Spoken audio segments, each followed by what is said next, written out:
जब वह पड़ गया चुड़ैल के प्रेम में। रमेसर काका के पास एक लेहड़ा गायें थी। वे प्रतिदिन सुबह ही इन गायों को दूध दाह कर चराने के लिए निकल पड़ते थे। सुबह से लेकर शाम तक रमेसर काका गायों को लेकर इस गांव से उस गांव, तो कभी नदी किनारे, तो कभी कभी इस जंगल से उस जंगल घूमा करते थे और दिन ढलते ही गांव की ओर निकल पड़ते थे। जब रमेसर काका गायों को चराने के लिए निकलते तो सत्तू और भुजाभरी के साथ ही कभी कभी दही, दूध आदि भी ले जाते और भूख लगने पर किसी पेड़ की छाया में बैठकर खाते पीते। रमेसर काका कभी भी अपने साथ पानी नहीं ले जाते और ना ही लोटा रखते। प्यास लगने पर या तो वे नदी का जल पीते, नहीं तो जंगल, सरेह, गांव से बाहर का खुला खेत आदि भाग जिसमें दूर दूर तक कोई बस्ती घर आदि न हो आदि में होने पर लाठी से मारकर महुए और आम आदि के पत्ते तोड़कर उन्हें अपने गमछे की एक छोर में बांधते और फिर इस गमछे के दूसरे छोर को अपने साथ सदा लिए रहने वाली धोती के एक छोर से बांधते तथा फिर इसे किसी कुएं में डालकर पानी निकालते। इस विधि को झोंझ कहते हैं। इसमें बहुत अधिक पानी तो नहीं निकलता पर 2-3 बार में पीने भर का पानी अवश्य निकल आता है। एक बार की बात है कि रमेसर काका बीमार पड़ गए। अब उनके गाय गोरू को चराने कौन ले जाए? वे बहुत परेशान हुए क्योंकि एक दिन भी इन गायों को चराने में देर होने पर यह बोलने लगती थीं और खूंटे के पास हगमूत कर इतना चकल्लस करती थीं कि खूंटे के आसपास की जगह सने गोबर माटी से भर उठती थी और जब तक इन्हें खोला नहीं जाता रंभाती रहती। एक दिन बीता, 2 दिन बीता पर रमेसर काका की तबीयत ठीक नहीं हुई। रमेकर काका बस इन 2 दिनों में गायों के आगे पुआल या खांची में भूसा घास आदि डाल देती और पानी आदि दिखा देती, पर गायें प्यास लगने पर पानी तो पी लेती पर पुआल आदि खाने का नाम नहीं लेती और बेचैनी से खूंटों के आसपास घूमा करती। इन 2 दिनों में तो कुछ गायों ने अपना पगहा भी तोड़ दिया और चढ़ने के लिए भागने लगी। कैसे भी करके रमेसर काका बस ने इन गायों पर काबू किया। तीसरे दिन भी रमेसर काका की तबीयत जब ठीक नहीं हुई तो उन्होंने सनेसा भेजकर अपने ससुराल से अपने सरपुत्र घनेसर को बुला लिया। घनेसर 16-17 साल का किशोर था और बहुत ही सुंदर तथा भला चंगा था। घनेसर ने आते ही अपने फूफा का सारा काम संभाल लिया।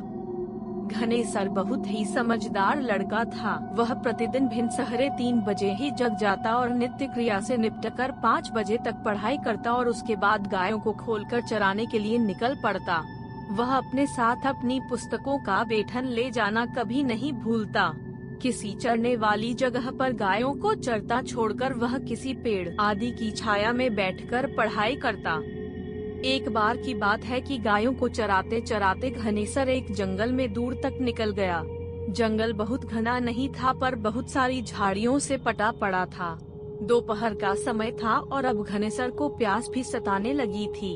घनेसर गायों को चरता छोड़ जंगल में पानी की तलाश में इधर उधर दौड़ भाग करने लगा। अचानक एक बरगद के पेड़ के नीचे उसे एक बहुत पुराना कुआं दिख ही गया।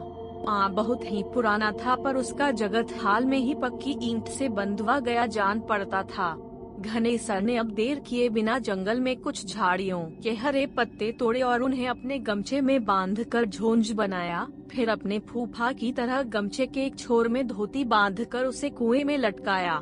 पर कुएं में पानी का सतह बहुत ही नीचे था और झोंझ पानी तक नहीं पहुंच पाया। उसने लाख कोशिश की, नए नए हथकंडे अपनाए, फिर भी पानी तक नहीं पहुंच पाया। अब वह पसीने से तरबतर हो गया था और धोती से सर पर के पसीने को पोंछते हुए उसी कुएं की जगह पर बैठकर कुछ सोचने लगा। तभी पायल की छम छम की आवाज ने उसके सोचने के क्रम को बाधित कर दिया। उसने पीछे मुड़कर देखा तो कुछ दूर पर हिरनी की चाल से अपने पायलों की झनकार करते हुए, चेहरे पर हल्की मुस्कान व गालों पर हल्की लाली लिए एक किशोरी उसके तरफ बढ़ी चली आ रही है। वह अवाक मन से उस किशोरी के रूप श्रृंगार के रस का पान करने में लग गया। उस किशोरी में पता नहीं क्या जादू था कि वह ज्यों-ज्यों करीब आती जा रही थी। घनेसर उसके अप्रतिम सौंदर्य में खोया जा रहा था। घनेसर बहुत ही समझदार लड़का था। वह प्रतिदिन भिनसहरे 3 बजे ही जग जाता और नित्य क्रिया से निपटकर 5 बजे तक पढ़ाई करता और उसके बाद गायों को खोलकर चराने के लिए निकल पड़ता। वह अपने साथ अपनी पुस्तकों का बेठन ले जाना कभी नहीं भूलता। किसी चरने वाली जगह पर गायों को चरता छोड़कर वह किसी पेड़ आदि की छाया में बैठकर पढ़ाई करता। एक बार की बात है कि गायों को चराते चराते घनेसर एक जंगल में दूर तक निकल गया। जंगल बहुत घना नहीं था पर बहुत सारी झाड़ियों से पटा पड़ा था। दोपहर का समय था और अब घनेसर को प्यास भी सताने लगी थी। घनेसर गायों को चरता छोड़ जंगल में पानी की तलाश में इधर उधर दौड़ भाग करने लगा। अचानक एक बरगद के पेड़ के नीचे उसे एक बहुत पुराना कुआं दिख ही गया।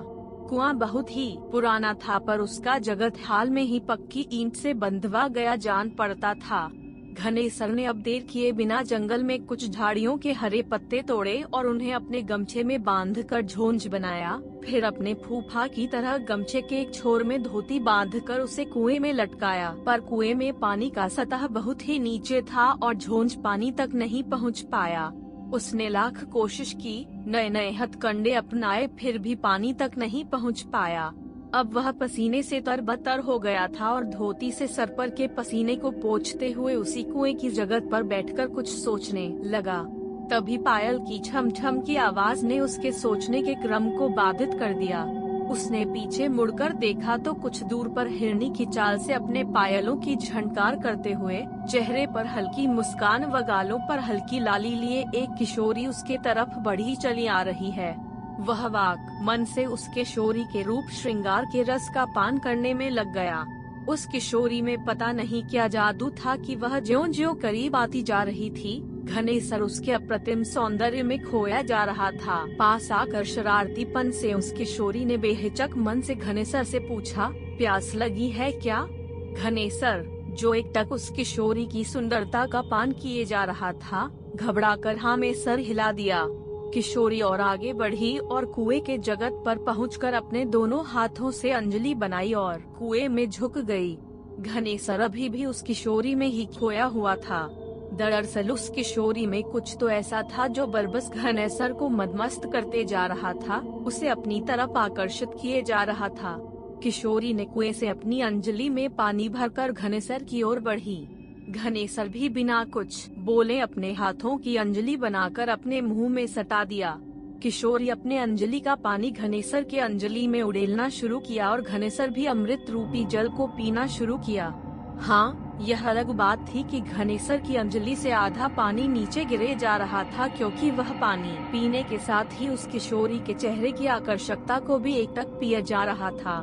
न उस किशोरी के अंजलि का पानी खत्म हो रहा था और न ही घनेसर की प्यास बुझने का नाम ले रही थी। पानी पीने पिलाने का यह सिलसिला लगभग आधे घंटे चला और जब किशोरी को लगा कि यह व्यक्ति तो पानी कम अपितु उसको एकटक निहारने का काम अधिक कर रहा है, तो वह थोड़ी असहज होकर बोली, और पिलाऊं कि बस? अब फिर घनेसर ने कुछ बोले केवल ना में सिर हिला दिया। इसके बाद उस किशोरी ने घनेसर से एक मादकता भरी आवाज में फिर पूछा, अब मैं चलूं? फिर घनेसर ने हाँ में सिर हिला दिया। किशोरी फिर हिरनी की चाल से पता नहीं जंगल में कहाँ खो गई।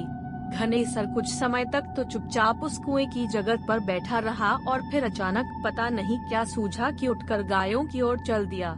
गायों की दिशा में बढ़ते समय घनेसर कोई प्यार भरा गीत गुनगुना रहा था। गायों को लेकर घनेसर घर पहुंचा। आज वह बहुत खुश लग रहा था और रह रहकर कोई प्रेम भरा गीत छेड़ जाता था। उसकी भूख प्यास गायब हो चुकी थी और उसने अपनी बुआ के लाख कहने के बाद भी रात को कुछ नहीं खाया और अपनी खाट पर सोने चला गया। उसकी आंखों से नींद पूरी तरह से गायब थी और पता नहीं क्यों उसे एक खुशनुमा बेचैनी सताए जा रही थी। वह लेटे लेटे कभी कभी खाट से उठ जाता और कुछ गुनगुनाने के बाद या दो चार कदम चहलकदमी करने के बाद फिर से खाट पर लेट जाता। उसे एकदम से समझ में नहीं आ रहा था कि वह क्या कर रहा है या उसके साथ ऐसा क्यों हो रहा है। अचानक वह जागते हुए एक स्वप्न देखने लगा और यह स्वप्न कुछ और नहीं, बस आज दिन भर के उसके कार्यकलाप थे।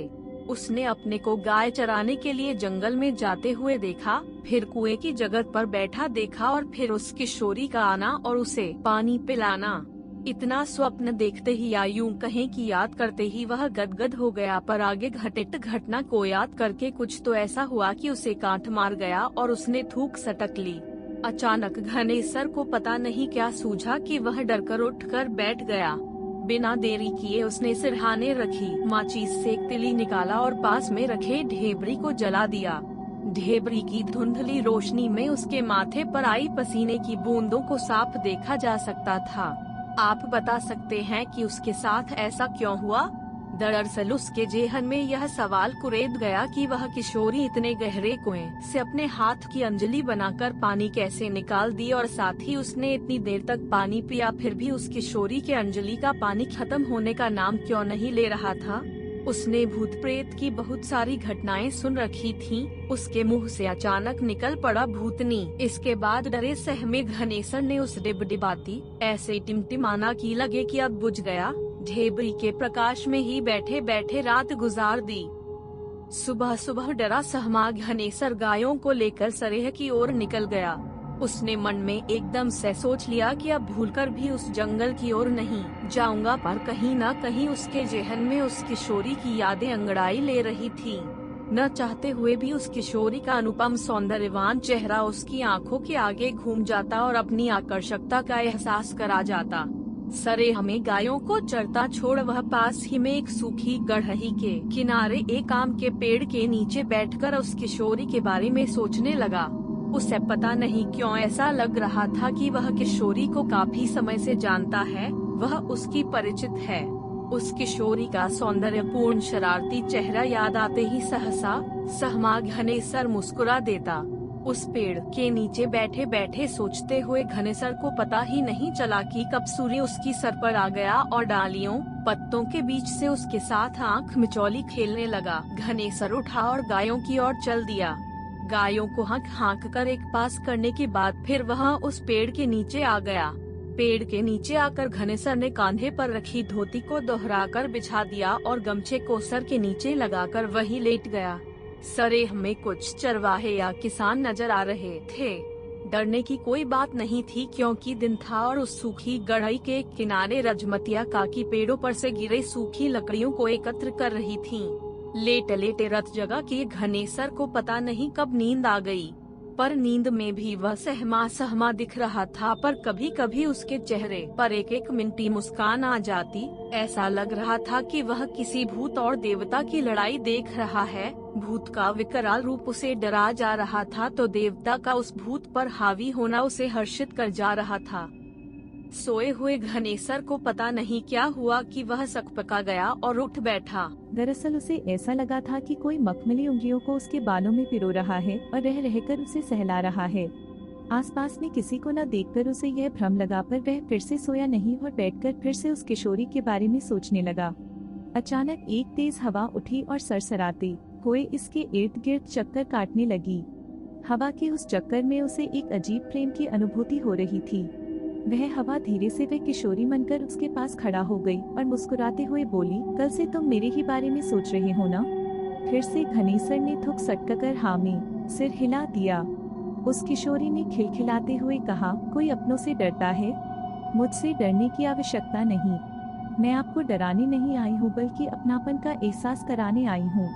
इसके बाद पता नहीं क्यों घनेसर का डर कुछ कम हुआ और वह एकटक होकर फिर से उस किशोरी के अनुपम सौंदर्य का नेत्रपान करने लगा। यह सिलसिला कुछ देर चला और फिर से खिलखिलाती हुई वह किशोरी वहां से गायब हो गई। अब तो आए दिन घनेसर उस किशोरी के साथ काफी समय बिताने लगा। वे दोनों अब खुलकर एक दूसरे से बात करने लगे थे। घनेसर उसे इंसानी कहानियाँ, अपने गांव घर की बातें सुनाता और वह किशोरी अपने लोक की बात बताती, अपने जीवन के रोचकपूर्ण किस्से सुनाती। आखिर वे दोनों इतने करीब आ गए कि सदा के लिए एक साथ जीने मरने की कस्में खा लिए। क्या घनेसर उस भूतनी किशोरी को अपना पाया? आखिर वह भूतनी अपने लोक की कौन कौन सी बातें घनेसर को बताती थी? इन सब रहस्यमयी बातों से पर्दा इस कहानी के अगले और अंतिम भाग में उठ जाएगा। कैसी लगी यह भूत ही काल्पनिक कहानी? अपने विचारों से अवगत कराएं ताकि मैं जल्द से जल्द इस कहानी को पूरा कर आप लोगों के समक्ष परोस